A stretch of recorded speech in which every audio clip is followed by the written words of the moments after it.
Hello everybody and welcome back, and today I'm going to teach you guys how to solve the clock here. We're going to be learning today the advanced Pochmann method. Now first, before we get into that, I want to make a deal with you. If this video can teach you how to solve the clock, you should subscribe. I'd appreciate it very, very much. Of course, no pressure though. Anyways, first let's talk a bit of hardware. I think that's important. This is the Qi clock. There's a few different versions of this. This is the black and white one. Then we also have the blue and white one, which has a optimized magnet scheme, and there's also the red and tan one. This one is very hard to find. If you find one, I would pick it up, especially if you're a fan of clock, because they're rare these days. There's also coming out a new lilac and tan one, which, oh, I cannot wait to get my hands on that. That is my favorite color. But anyways, yeah, this is like the only clock. There's a Shangshao clock, and if you can find an original clock, you know, if you're a collector, I'd pick that up. But like, this is the best clock. You can mod this, you can lube it up, there's some stuff you can do to it to make it even better, but it's really good out of the box as a base product, and it's a pretty solid clock. So yeah, this is like the only clock to get into clock. And so yeah, that's pretty much it for hardware. There isn't anybody else who's making anything better than this, or pretty much even close to this. So this is the clock to get. Anyways, let's get into the tutorial. I'm going to scramble these clocks up. My plan here is to show you guys how to solve it, and then do one or two example solves to give you guys some examples of what I would do. For reference, I average about between 10 and 20 seconds. I'm not amazing at clock, but this is the beginner's method that I still currently use, and hopefully I'll learn some more as I go through my clock journey. But yeah, let's learn how to solve the clock. Alrighty, so we're going to learn how to solve the clock. Now, I think important to understand how to solve the clock, which this tutorial is geared for beginners, we need to talk about how the clock actually functions. And it's actually quite simple. So basically you have these pins that move in and out, and you have dials on each corner that turn pieces. Now, when you have all pins up, each dial will turn all of the clock faces. And so you can conclude from this that when a pin is up, the four faces that it connects will turn. So here you can see four faces are moving, four faces are moving, four faces are moving, etc. Here, you got two up, six faces will move, three up, everything except for this corner will move, and it's like that for the whole puzzle.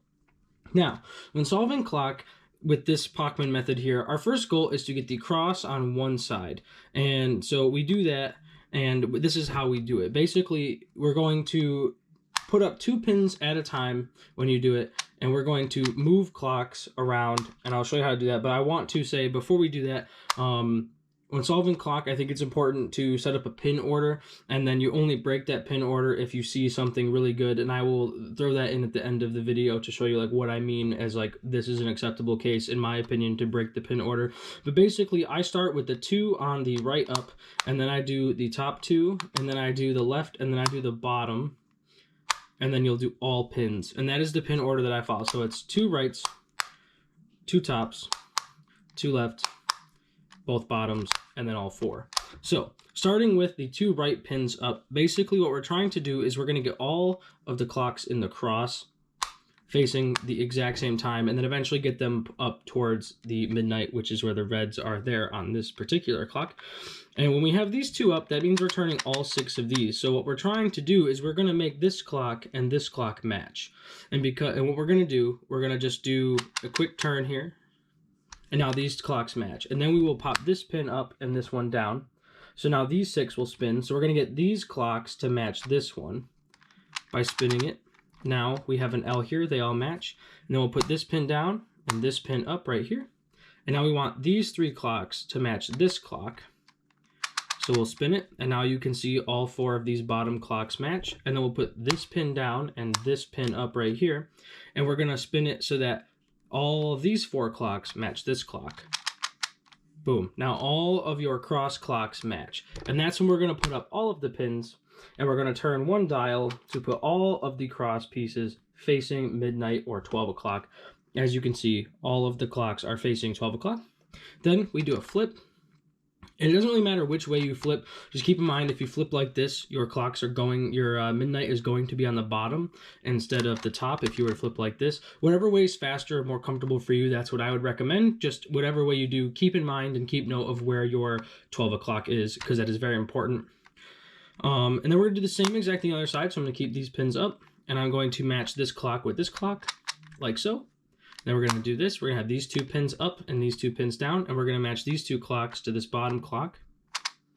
Now that they match, we'll put this pin down and bring this pin up, and then we're going to match these 3 clocks to this clock here. And now we have all 4 of these clocks matching, and then we'll put this pin down and this pin here up, and we will match these 4 to this top clock. Now all of these match, and then we'll put all of the pins up, and we will spin them up to midnight. And this is where you'll have this cross done, and if you flip it back over, if you did everything correct, your other cross should also be intact. And now we're going to talk about corners.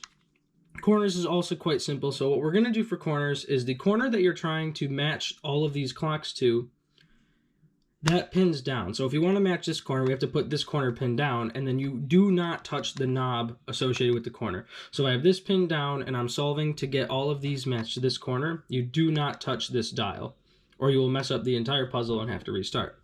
So we're going to turn this dial here, and we're going to match the cross clocks up to the clock up here in the corner. So we're just going to do a 6, and now this clock is matched with all of these clocks. We'll bring this pin here up, and then we'll put this pin down, and we'll use this dial, and we will turn all of these clocks and this corner to match this clock. So we'll bring a +5, and now all of the top 6 clocks and the bottom piece of the cross match. We'll bring this pin up and put this pin down. We will spin, it doesn't matter which dial you use could use the left or the right, but it has to be, or the bottom even, the bottom right, but I prefer to use the tops. We're going to spin all of these clocks here and this one down to here. And now all of the clocks except for this corner match, so we'll bring this pin here up, and we'll put this pin here down, and then we will spin all of these clocks to match this clock. And now all of the clocks match. We'll put this pin up, and we're going to bring them all to midnight. Now they're all at midnight. And then if you flip it over, the back should also be solved. And then you have solved the clock. Feel free to rewind this section and test as many things as you need to do. Rewind, check, test, learn. If you have any questions about that part, please feel free to drop them in the comments. I'll answer them the best that I can. But now what I'd like to do is go through some more in-depth walkthrough solves of these 2 clocks so you guys can get another feel of the method and what I'm doing as I'm solving. So we'll start with this one here. And when I inspect, right, I'm looking for clocks that may be close together quite quickly. You want to do that. You want to decide, which ones are closest, like less turns. So like this one and these 2 are quite opposite of these 2, and this one's kind of in the middle. And on this side, you have 1, 2, 3, 4 that are all close together, and then this one's messed up. So realistically, like this might actually be a tad better than this side. It's not that big of a deal. When you don't have any amazing cases, I would stick to that pin order that you've set up. So I would always start with the 2 right pins up, right? And I'm going to match this clock to this clock. And then I'm going to put the top 2 pins up and the bottom 2 down. I'm going to match these 2 clocks to this one, which is a nice easy 1. And then we'll put this pin down and this pin here up. And we're going to match these 3 clocks to this clock. And then we're going to put this pin down and this pin here up. And we're going to match all of these to the top clock. And now we have all of the cross clocks in the same way. So we'll put all of the pins up and move them to midnight. And then we'll do a flip. I like to do the top flip when I solve. So I have to keep in mind that all of my midnights are at the bottom now instead of the top. And I'm going to do the same pin order. So I'm going to match this clock to this clock. And then I'm going to put these 2 up, match these 2 clocks to this clock. And I'm going to put the 2 left pins up. I'm going to match these 3 clocks to this clock. And then I'm going to put the bottom 2 down and match them all here. So now we have our cross. And then we have to bring them all down like this. Now we go to corners. For corners, I'll put this one down. I do the same corner order every time. This one, this one, this one, and then this one. So I'll put this one down. I will move all of the pieces here in the cross to there. And then I'll put the next one down. And we'll move everything to match this one. So now you can see all of these and this one match. Now I just have the bottom 2 corners left. Put this pin down. Bring all the pins to there. Or the clocks. Then we have just this last corner. Now this last corner is on midnight, which is really awesome because when we're done, it should be solved. So we'll put this corner here. We should be able to bring all of these down. And now the clock should be solved, which it is. And that is that. That is a good solve. Now we will move on to this clock. Now this clock, we can take a look at it. This clock has a case that you can see on either side that is a tad different from your regular starting pin order, and I'm going to explain this here. So we have these two clocks match. Also, these two clocks match.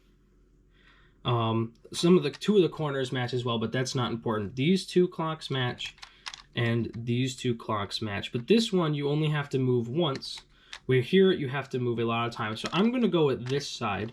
And what's different about this is we usually have our regular starting pin order, but what we're going to do here is a bit different. I'm only going to put this pin up, this top right one, because you remember that'll only spin these 4 clocks, where if I have these 2 up, it'll spin all 6. But I want to keep this clock and this clock in the same spot, so I'm only going to put this one up, and then I'm going to move it once, and now you have these 3 pieces solved already. So you eliminate a step out of your rotation, and then we'll just pop these 2 up, and then we'll match these 3 to this one, and then the bottom, and we'll match these 4 to this one, and then we'll put them all to midnight.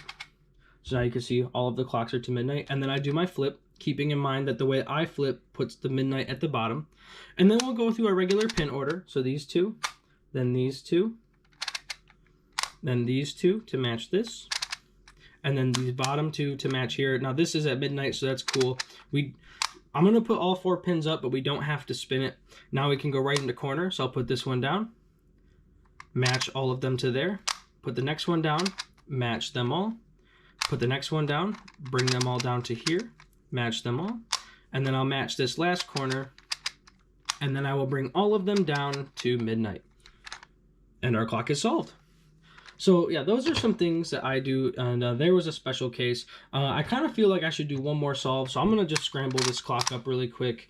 Let me just scramble it properly. Hold on. All right, so we'll start here, do a quick little scramble.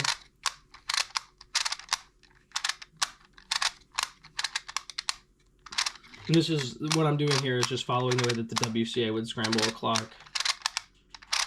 All right, so we're looking at this clock. We see that over here, nothing really matching, but I did notice that these 2 pieces match again. So we have the same case that we had in the last solve, where we can put just this pin up, and we can match the center to these 2, like so. And now we have the L made already, so we can jump right over to having these 2 pins up, bring those around, and now you have the bottom 4 pieces of your cross solved. And then we will put the bottom pins up, do a quick 6, and now the entire cross is solved, bringing it up so that we have a completely solved cross, all permutated and oriented in the correct positions. We'll do our flip. We will start with our same pin order. Now what's interesting is we have this case where these 2 are solved, and there's a few things you could do. If you notice it fast enough and you're comfortable enough, you could start with a different pin order. So you could start like this, or like this with the bottom 2 or the top 2, and that way you're solving an L first. I usually would start with the top 2. We'll solve with an L first, and why we do this is you don't want to build a straight line. Building a straight line is not good. It is not going to help you. I would just not do it. So we'll have these 2, and I'll put these up, and we're going to go all the way down, and now we have the L here. So instead of going to these 2, I'm going to go to these 2 so that I can match this L up with this one. And then I'll go to my bottom ones like I normally would and match them up like so, and then bring them all down to midnight. Then I'll do my corner, so I'll start with the top right like I always do, move to the top left, then the bottom left, and then the bottom right. And then we'll bring them all to midnight, and our clock should be solved. Flip it over, check, our clock is in fact solved. So I think it's a very simple method. I was taught this in 5 minutes. It was really cool. It was really quick. I was really excited to do my first ever clock solve. And so hopefully this was something that you could follow pretty easy. Again, if you have any questions, please let me know in the comments below. And happy clock solving. I hope you guys get quick. A note for this, I think with this method, it's very easy to get down to, 10 seconds, maybe a little lower. There are some optimized things that you can learn for this, like eliminate some flipping and whatnot, and that is something you can definitely expand to once you have mastered this very beginner method. and I think you'll have a lot of fun. I think clocks are a really fun event, and something to note, especially as a beginner, if you did not know this, when you are competing in clock, when you go to your inspection, you are allowed to move the pins during inspection. You can't turn any dials, but you can adjust your pins. So if you have a pin order like I suggested doing, you can always set it up so that you are starting in your first position in your pin order, which is something rather new. Not super new, but newer. So as you can see, I would always start with my pins up like this unless I saw something else I wanted to do. And that's something you are allowed to do in inspection now. So worth noting. And yeah. Anyways, again, I hope you guys found this helpful. If you have any questions, let me know in the comments. And I will see you guys in the next one. Bye.